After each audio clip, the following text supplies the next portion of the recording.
राधे राधे, जय श्री कृष्णा। आज मैं आपको श्री सत्यनारायण व्रत कथा सुनाने जा रही हूँ।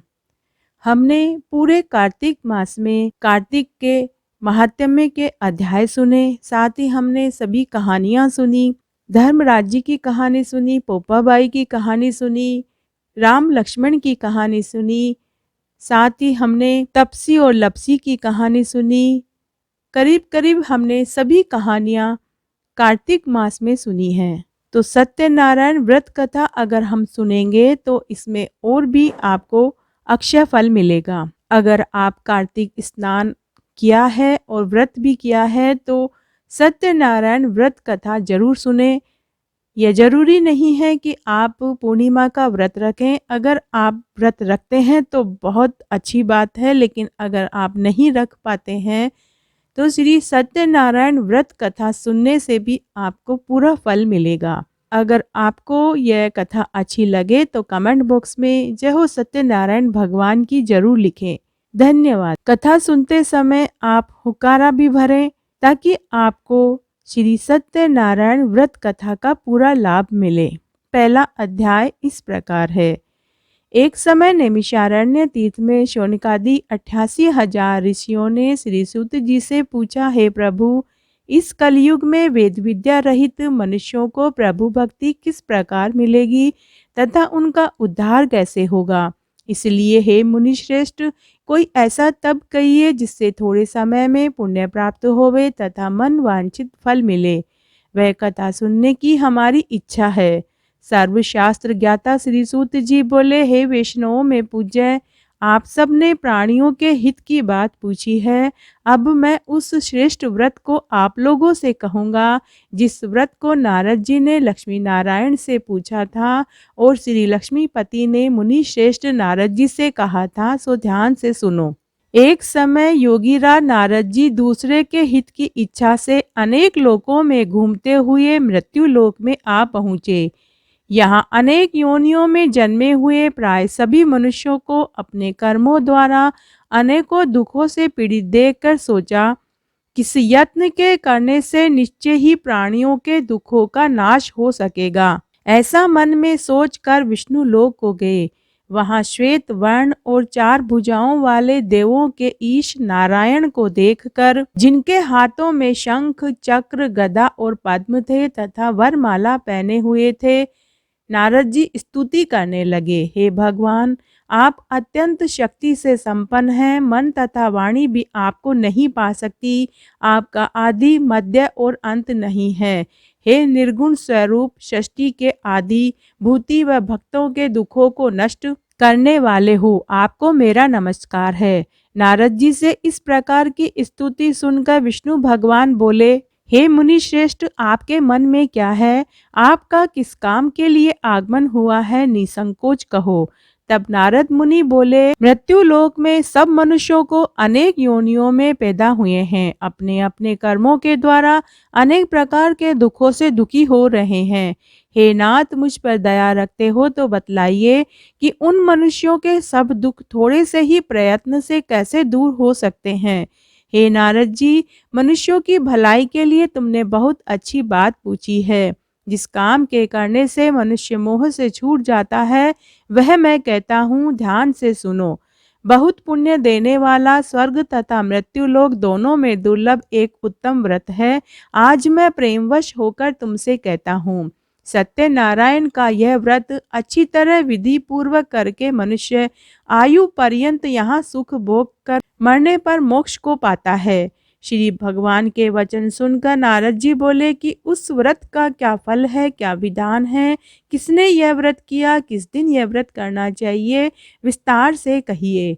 भगवान बोले, दुख शोक आदि को दूर करने वाला, धन धान्य को बढ़ाने वाला, सौभाग्य तथा संतान को देने वाला यह व्रत सब स्थानों पर विजयी करने वाला है।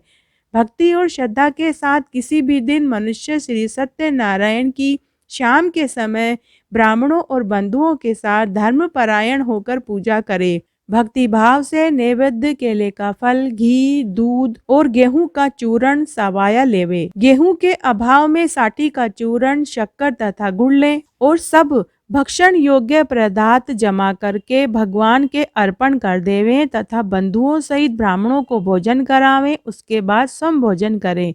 नृत्य गीत भजन आदि का आचरण कर सत्यनारायण भगवान का स्मरण करता हुआ समय व्यतीत करे। इस तरह व्रत करने पर मनुष्य की इच्छा निश्चय ही पूरी होती है।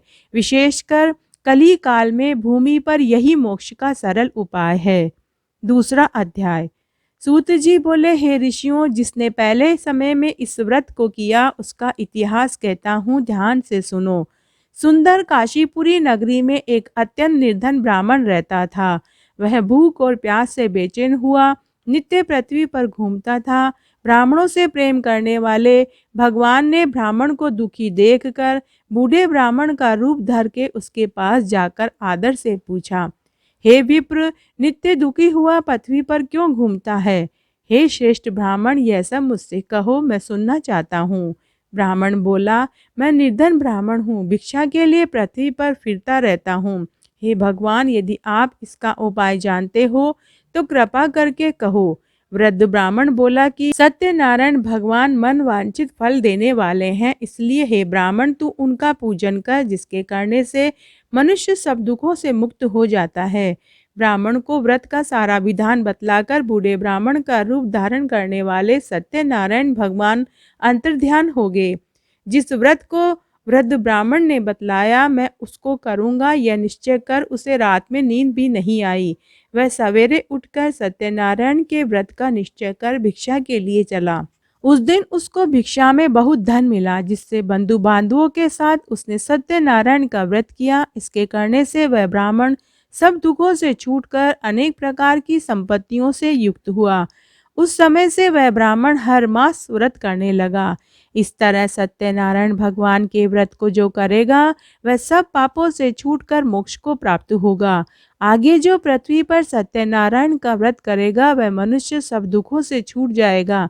इस तरह नारद जी ने नारायण का कहा हुआ यह व्रत मैंने तुमको कहा। हे विप्रो, मैं अब और क्या कहूँ। ऋषि बोले कि हे मुनीश्वर, संसार में इस ब्राह्मण से सुनकर किस किस ने इस व्रत को किया, हम सब वह सुनना चाहते हैं। इसके लिए हमारे मन में श्रद्धा है। सूत जी बोले कि हे मुनियों, जिसने इस व्रत को किया वह सब सुनो। एक समय एक ब्राह्मण धन और ऐश्वर्य के अनुसार बंधु बांधवों के साथ व्रत करने को तैयार हुआ। उसी समय एक लकड़ी बेचने वाला बूढ़ा आदमी आया। बाहर लकड़ियों को रखकर ब्राह्मण के मकान में गया। प्यास से दुखी लकड़हारा उनको व्रत करते देखकर ब्राह्मण को नमस्कार करके कहने लगा कि आप यह क्या कर रहे हैं और इसके करने से क्या फल मिलता है, कृपा करके मुझसे कहो। ब्राह्मण ने कहा, सब मनोकामनाओं को पूरा करने वाला यह सत्यनारायण भगवान का व्रत है। इसकी ही कृपा से मेरे यहाँ धन धान्य की वृद्धि हुई है।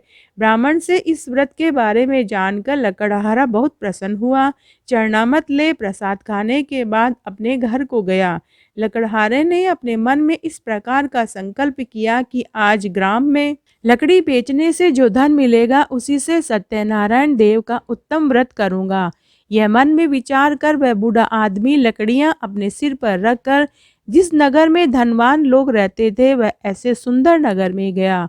उस रोज वहां पर उसे उन लकड़ियों का दाम पहले दिनों से चौगुना मिला। तब वह बूढ़ा लकड़हारा दाम ले अति प्रसन्न हो केले की फली, शक्कर, घी, दूध, दही और गेहूं का चूर्ण सत्यनारायण भगवान के व्रत की सभी सामग्रियों को लेकर अपने घर को गया। फिर उसने अपने भाइयों को बुलाकर विधि के साथ भगवान जी का पूजन और व्रत किया। उस व्रत के प्रभाव से वह बूढ़ा लकड़हारा धन, पुत्र आदि से युक्त हुआ और संसार के समस्त सुख भोग कर बैकुंठ को प्राप्त हुआ। तीसरा अध्याय। सूत जी बोले, हे श्रेष्ठ मुनियों, अब आगे की कथा कहता हूँ, ध्यान से सुनो। पहले समय में उल्कामुख नाम का एक बुद्धिमान राजा था। वह सत्यवक्ता और जितेंद्रिय था। प्रतिदिन देवस्थानों पर जाता गरीबों को धन देकर उनके कष्ट दूर करता था। उसकी पत्नी कमल के समान मुख वाली सती साध्वी थी। भद्रशिला नदी के तट पर उन दोनों ने श्री सत्यनारायण का व्रत किया। उस समय वहां एक साधु वैश्य आया। उसके पास व्यापार के लिए बहुत सा धन था। वह नाव को किनारे पे ठहराकर राजा के पास आया और राजा को व्रत करते हुए देखकर विनय के साथ पूछने लगा कि हे राजन, भक्ति युक्त चित्त से आप ये क्या कर रहे हैं? मेरी सुनने की इच्छा है, सो आप मुझे बताइए। राजा बोला, हे साधु, अपने बांधुओं के साथ पुत्र की प्राप्ति के लिए महाशक्तिवान सत्यनारायण भगवान का व्रत व पूजन किया जा रहा है। राजा के वचन सुनकर साधु आदर से बोला कि हे राजन, मुझसे इसका सब विधान कहो, मैं भी आपके कथना अनुसार इस व्रत को करूँगा। मेरे भी कोई संतान नहीं है और इससे निश्चय ही होगी। राजा से सारा विधान सुन व्यापार से निवृत्त हो वह आनंद के साथ घर गया। साधु ने अपनी स्त्री से संतान देने वाले उस व्रत का समाचार सुनाया और कहा कि जब मेरे संतान होगी तब मैं इस व्रत को करूँगा। साधु ने ऐसे वचन अपनी स्त्री लीलावती से कहे। एक दिन उसकी स्त्री लीलावती पति के साथ आनंदित हो सांसारिक धर्म में प्रवृत्त होकर सत्यनारायण भगवान की कृपा से गर्भवती हो गई और 10वें महीने में उसके एक सुंदर कन्या का जन्म हुआ। दिनों दिन वह इस तरह बढ़ने लगी जैसे शुक्ल पक्ष का चंद्रमा बढ़ता है। कन्या का नाम कलावती रखा गया। तब लीलावती ने मीठे शब्दों में अपने पति से कहा कि आपने जो संकल्प किया था कि भगवान का व्रत करूंगा, अब आप उसे करिए। साधु बोला, हे प्रिय, इसके विवाह पर करूंगा। इस प्रकार अपनी पत्नी को आश्वासन देकर वह नगर को गया। कलावती पितृगृह में वृद्धि को प्राप्त हो गई। साधु ने जब नगर में सखियों के साथ अपनी पुत्री को देखा तो तुरंत दूत बुलाकर कहा कि मेरी पुत्री के लिए कोई सुयोग्य वर देखकर लाओ। साधु की आज्ञा पाकर दूत कंचन नगर पहुंचा और वहां पर बड़ी खोज और देखभाल कर लड़की के लिए एक सुयोग्य वणिक पुत्र को ले आया। उस सुयोग्य लड़के को देखकर साधु ने अपने बंधुओं सहित प्रसन्न चित्त अपनी पुत्री का विवाह उसके साथ कर दिया। लेकिन दुर्भाग्य से विवाह के समय भी वह व्रत करना भूल गया। तब श्री भगवान क्रोधित हो गए और शाप दिया कि तुम्हें दारुण दुख प्राप्त होगा। अपने कार्य में कुशल साधु बनिया अपने जमाई के साथ समुद्र स्थित रत्नपुर नगर में गया। वहां दोनों ससुर जमाई चंद्रकेतु राजा के नगर में व्यापार करने लगे। एक रोज भगवान सत्यनारायण की माया से प्रेरित कोई चोर राजा का धन चुराकर भाग रहा था, किंतु राजा के दूतों को आता देखकर चोर ने घबराकर भागते हुए राजा के धन को वहीं चुपचाप रख दिया जहां दोनों ससुर जमाई ठहरे हुए थे। जब दूतों ने उस साधु वेश्य के पास राजा के धन को रखा देखा तो वे दोनों को बांध कर ले गए और प्रसन्नता से दौड़ते हुए राजा के समीप जाकर बोले कि यह दो चोर हम पकड़कर लाए हैं, देख कर आज्ञा दें। तब राजा की आज्ञा से उनको कठोर कारावास में डाल दिया गया और उनका सब धन छीन लिया। सत्यनारायण भगवान के शाप के द्वारा उनकी पत्नी भी घर पर बहुत दुखी हुई। घर पर जो धन रखा था चोर चुरा कर ले गए। शारीरिक और मानसिक पीड़ा तथा भूख प्यास से अति दुखित हो अन्न की चिंता में कलावती एक ब्राह्मण के घर गई। वहां उसने सत्यनारायण भगवान का व्रत होते देखा। फिर उसने वहां कथा सुनी, प्रसाद ग्रहण कर रात्रि को घर आई। माता ने कलावती से कहा कि हे पुत्री, अब तक तुम कहाँ थी और तेरे मन में क्या है? कलावती बोली, हे माता, मैंने एक ब्राह्मण के घर में श्री सत्यनारायण भगवान का व्रत होते देखा है। कन्या के वचन सुनकर लीलावती भगवान के पूजन की तैयारी करने लगी।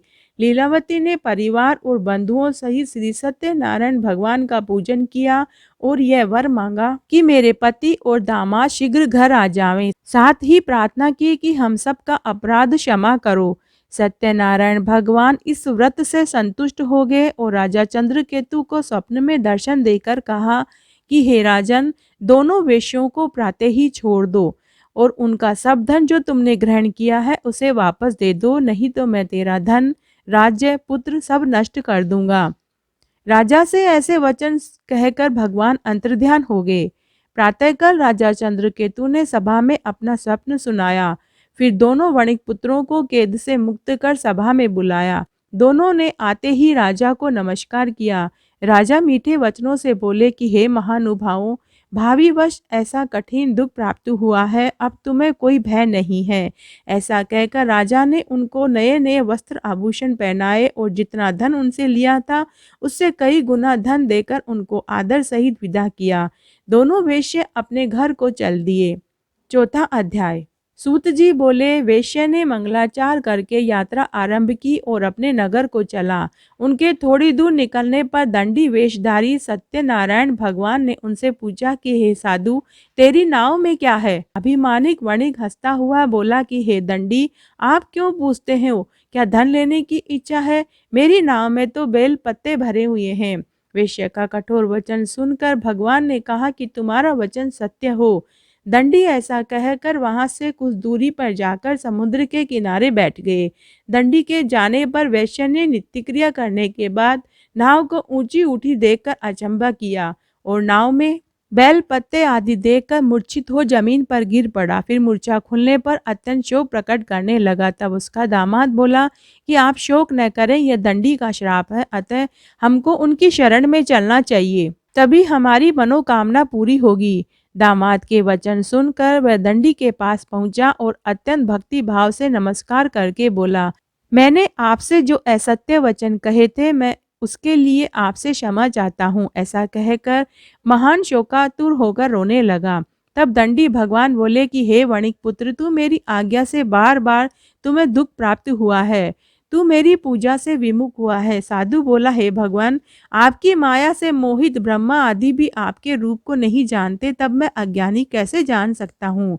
आप प्रसन्न होइए, मैं सामर्थ्य के अनुसार आपकी पूजा करूँगा, मेरी रक्षा करो, पहले के समान नौका में धन भर दो।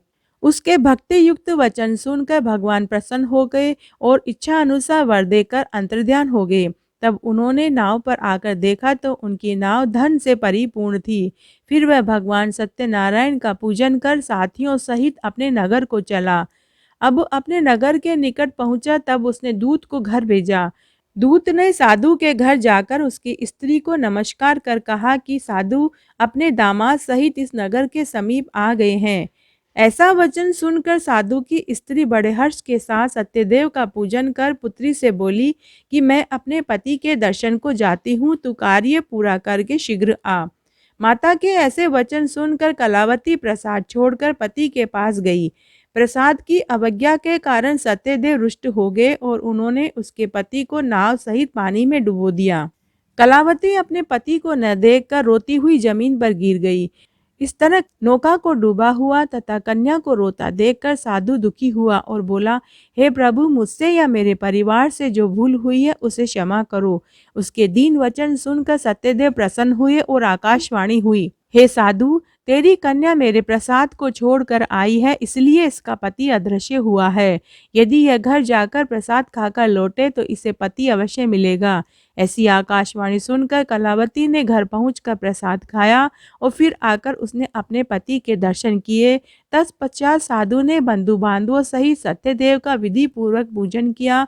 उस दिन से वह हर पूर्णिमा को सत्यनारायण का पूजन करने लगा और फिर इस लोक का सुख भोग कर अंत में स्वर्गलोक को गया। 5वां अध्याय। सूत जी बोले, हे ऋषियों, मैं और भी कथा कहता हूँ, ध्यान से सुनो। प्रजा पालन में लीन तुंगध्वज नाम का एक राजा था। उसने भी भगवान का प्रसाद त्याग कर बहुत दुख पाया। एक समय वन में जाकर वन्य पशुओं को मारकर बड़ के पेड़ के नीचे आया। वहां उसने ग्वालों को भक्ति भाव से बांधवों सहित सत्यनारायण का पूजन करते देखा। राजा देखकर भी अभिमानवश वहां नहीं गया और न ही नमस्कार किया। जब ग्वालों ने भगवान का प्रसाद उसके सामने रखा तो वह प्रसाद को त्याग कर अपनी सुंदर नगरी में चला गया। तब उसने वहां अपना सब कुछ नष्ट पाया तो वह जान गया कि यह सब भगवान ने किया है। तब वह विश्वास कर वापस ग्वालों के समीप आया। विधि पूर्वक पूजन करके प्रसाद खाया तो सत्यदेव की कृपा से पहले जैसा था वैसा ही हो गया और फिर दीर्घकाल तक सुख भोग कर मरने पर स्वर्गलोक को गया। जो मनुष्य इस परम दुर्लभ व्रत को करेगा, भगवान की कृपा से उसे धन धान्य की प्राप्ति होगी। निर्धन धनी और बंधी बंधन से मुक्त होकर निर्भय हो जाता है। संतानहीनों को संतान प्राप्त होती है तथा सब मनोरथ पूर्ण होकर अंत में वैकुंठ धाम को जाता है। जिन्होंने पहले इस व्रत को किया, अब मैं उनके दूसरे जन्म की कथा कहता हूँ। वृद्ध शतानंद ब्राह्मण ने सुदामा का जन्म लेकर मोक्ष को पाया। उल्कामुख नाम का राजा दशरथ होकर बैकुंठ को प्राप्त हुआ। साधु नाम के वेश्या ने मोरध्वज बनकर अपने पुत्र को आरे से चीरकर मोक्ष को प्राप्त किया। महाराज तुंगध्वज ने स्वयं भू भोग कर भगवान में भक्ति युक्त कर्म करके मोक्ष को पाया। जय हो सत्यनारायण भगवान की जय। तो ये पूरी कथा मैंने आपको सुनाई। श्री सत्यनारायण भगवान की कथा के बाद अगर श्री सत्यनारायण भगवान की आरती नहीं बोली जाती है तो कथा अधूरी मानी जाती है। इसलिए अब हम सत्यनारायण भगवान की आरती बोलेंगे। मैं चाहूँगी कि आप भी मेरे साथ श्री सत्यनारायण भगवान की आरती बोलें। धन्यवाद। जय लक्ष्मी रमणा स्वामी, जय लक्ष्मी रमणा। सत्यनारायण स्वामी, सत्यनारायण स्वामी, जनपातक हरणा। ओम जय लक्ष्मी रमणा। रतन जड़ित सिंहासन, अद्भुत छवि राजे। स्वामी अद्भुत छवि राजे। नारद करत निरंतर, नारद करत निरंतर, घंटा ध्वनि बाजे। ओम जय लक्ष्मी रमणा। प्रकट भये कलि कारण, द्विज को दर्श दियो। स्वामी द्विज को दर्श दियो। बूढ़ो ब्राह्मण बनकर, बूढ़ो ब्राह्मण बनकर, कंचन महल कियो। ओम जय लक्ष्मी रमणा। दुर्बल भील कराला, जिन पर कृपा करी। स्वामी जिन पर कृपा करी। चंद्रचूड़ एक राजा, चंद्रचूड़ एक राजा, तिनकी विपति हरी। ओम जय लक्ष्मी रमणा। वेश मनोरथ पायो, श्रद्धा तज दीनी। स्वामी श्रद्धा तज दीनी। सो फल भोग्यो प्रभु जी, सो फल भोग्यो प्रभु जी, फिर स्तुति कीनी। ओम जय लक्ष्मी रमणा। भाव भक्ति के कारण, छिन छिन रूप धर्यो। स्वामी छिन छिन रूप धर्यो। श्रद्धा धारण कीनी, श्रद्धा धारण कीनी, तिनको काज सर्यो। ओम जय लक्ष्मी रमणा। ग्वाल बाल संग राजा, वन में भक्ति करी। स्वामी वन में भक्ति करी। मन वांछित फल दीना, मन वांछित फल दीना, दीन दयाल हरि। ओम जय लक्ष्मी रमणा। चढ़त प्रसाद सवायो, कदली फल मेवा। स्वामी कदली फल मेवा। धूप दीप तुलसी से, धूप दीप तुलसी से, राजी सत्य देवा। ओम जय लक्ष्मी रमणा। श्री सत्यनारायण जी की आरती जो कोई नर गावे। स्वामी जो कोई नर गावे। कहत शिवानंद स्वामी, कहत भोलानंद स्वामी, मन वांछित फल पावे। ओम जय लक्ष्मी रमणा। जय हो सत्यनारायण भगवान की जय। धन्यवाद।